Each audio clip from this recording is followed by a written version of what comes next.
everybody. Welcome to our barn. So this is our brooder room. We actually have 3 of these rooms. I mean, you can kind of see them. They're not overly big, 20 foot by 20 foot.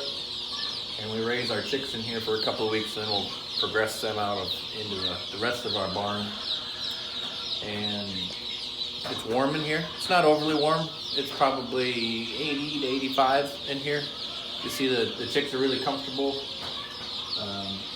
They're spooked a little bit. They're actually probably a little on the warm side. And you can kind of tell that just by how they're not under the lights. So probably I just turned the fans up a little bit. We just regulate it by hand. So you just listen. So they sound pretty comfortable. You know, the number one thing with chickens is just to listen to them. They'll tell you if they're really uncomfortable. They'll get really noisy, and you'll know it. They'll wake you up. You can see some of the different breeds we have in here.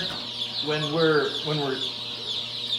putting our breeds down, we do have to be careful about not mixing certain breeds, just because they're really difficult to tell apart, even as they get older.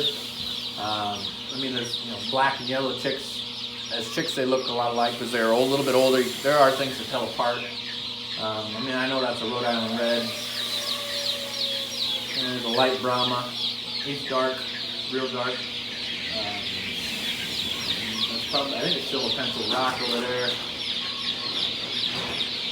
Either black giants or black Australorps. Those are 2 we don't put together just because of the difference in. Very little difference in color. One of the things to do, you'll see, like you can see, there's food and water everywhere. This whole room is you're going to trip over food and water, and you just want it to be dumbly easy for your birds to get to the food and water. So we're not overly full because they're going to grow. So they're going to spend about 3 weeks in here. So after those 3 weeks, it's going to seem fuller, but we're not crowded now. And you don't ever want to crowd your birds. It's just extra stress on them. And anytime you have stress on the birds, then you're going to get complication. And the more you crowd them, the worse things like coccidiosis are going to be. I see a bird. Come here, okay. Check this out. One thing to look for: pasty butt. Pasty butt is literally just poop gets stuck to their feather, but it can block their intestinal tract. So you want to just look for it. You just peel it off. There. And there. Make sure his butt's clean. The vent. That's the vent. So.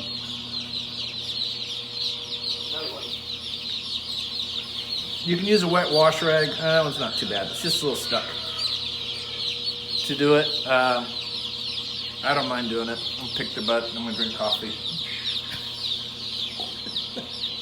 That's what being a chicken farmer is.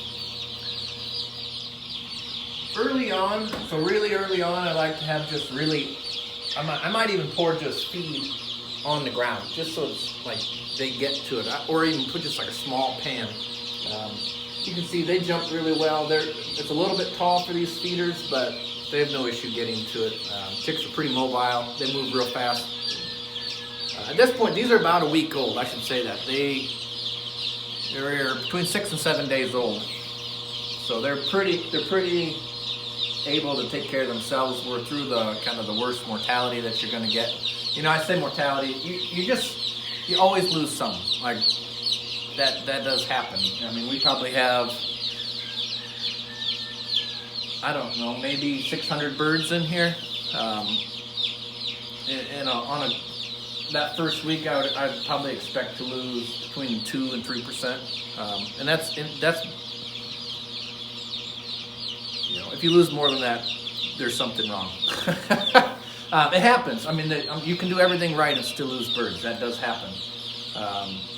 But that's a pretty normal mortality rate. So we just have hanging lights. And eventually, I've got gas piped in. I would like to get a bigger brooder. But the room's a little bit small for that. So this is what we do for now. You can see we do have automatic waterers up. I'm gonna wait. I like to wait with those until they're bigger. It's harder to keep the bedding dry because they'll get into it, and it has to be so low that it doesn't really. It's not messier in the long run, but it's messier when they're really little for them to be able to not get into the water. So these have a smaller lip. There's less water in it. I like these, but always, number one is make sure they have access to water all the time. Always. We do add quick chick to our water. You can see about half of these waters probably have quick chick in them. It's a yellow mixture. It looks like Gatorade. Looks like yellow Gatorade. These are the difference between the two. That's just plain water. This has quick chick. It's just electrolytes and vitamins, and it takes care of. It just gives them a good start, I think. We use it. It helps. It doesn't even have to be chicks. It could be adult birds. It could be anytime there's stress. It could be all the time. It doesn't hurt them. That's a turkin. See? Little turkin got a little bow tie, little naked neck. Got a little beard. I can get behind that. Cute bird.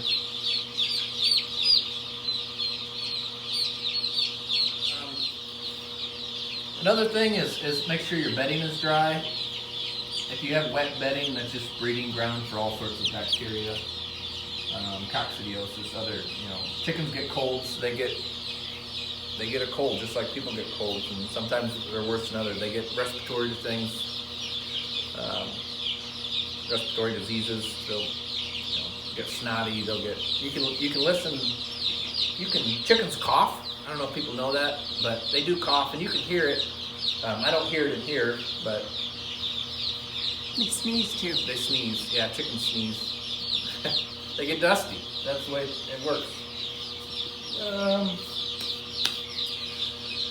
So we'll be in this room about 3 weeks. Like I said, we have 3 more rooms.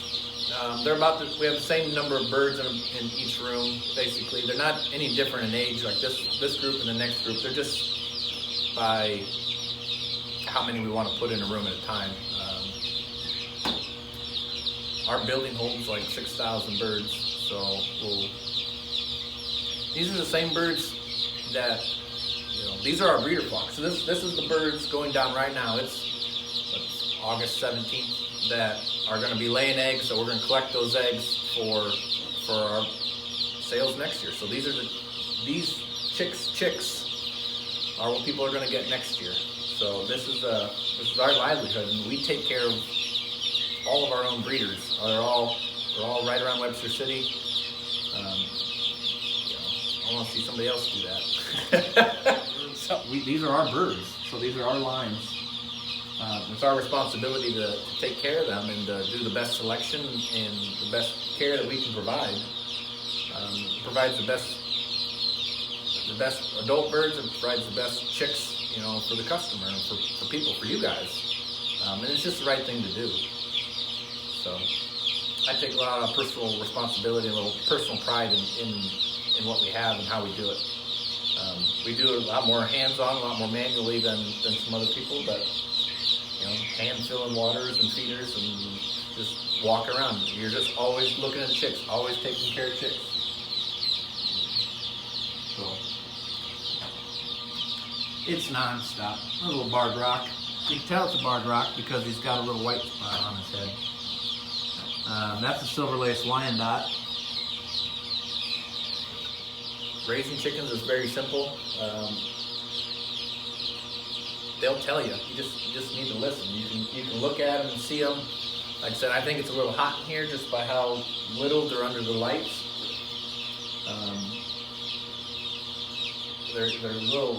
They're not particularly active, so I think they're too warm actually. So I did turn the fan up before we came in here. It's just manual, so you just do it.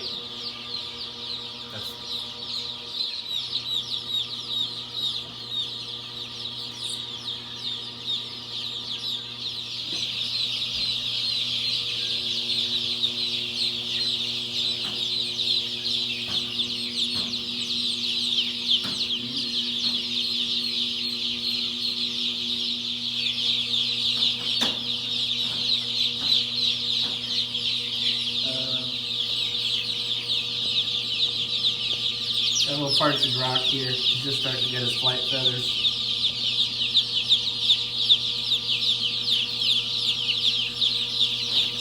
Bark, bark, bark.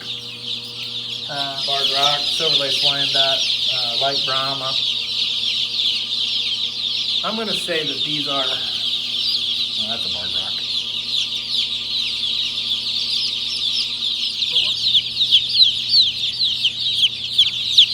White-faced black Spanish right there. You can tell just how yellow the head and stuff is. Silver lace wyandotte, Turkin. It's probably a buff warp right here. Nice gold color. This guy is a Americana. A little beard. It's got little green feet.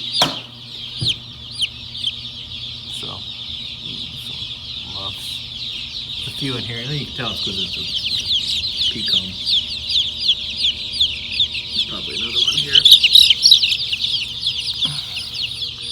Green tinted feet.